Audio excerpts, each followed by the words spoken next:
Благодарам на сите, добар ден.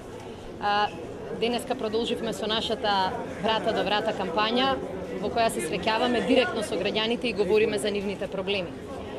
Пред да дојдам во нашиот нов промотивен штаб, посетивме 10 семејства.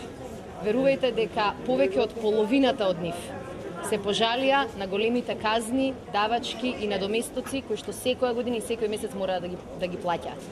Само минатата година секој граѓанин во нашава држава платил просечно 160 евра казни и надоместоци.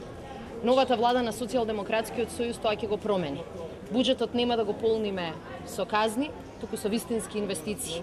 И затоа во првите 100 дена од владата на Социјалдемократскиот сојуз ќе ги преиспитаме сите закони и ќе ги преполовиме казните кои досега удрија многу силно врз грбот на граѓаните на Македонија.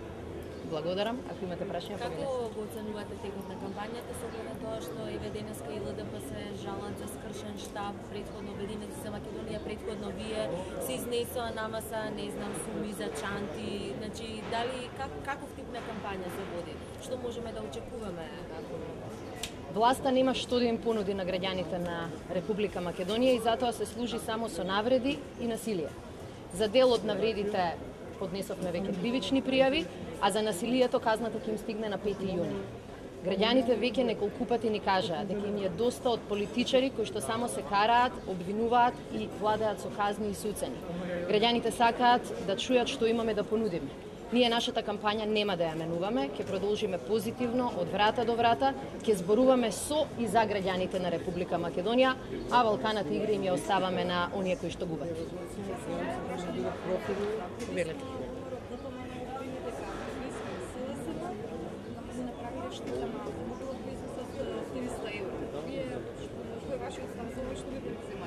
Сите инструменти во оваа држава се во раците на ВМРО-ДПМНЕ. Го имаат обвинителството, ја имаат полицијата, доколку постои 1 грам сомневање дека некој од СДСМ нешто му направил на колегата од ВМРО-ДПМНЕ, очекувам дека институциите ќе реагираат.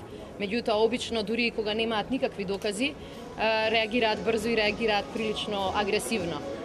Државата треба да функционира, меѓутоа државата не смее да функционира партиски. За жал, последниве денови, како што можете да чуете, гледаме само тоа, сила и насилие од власта. Со сила и со насилие нема на подобро да ја промениме Македонија. Со сила и насилие само државата ќе продолжи да тоне во кал. Благодарам. Пријатно.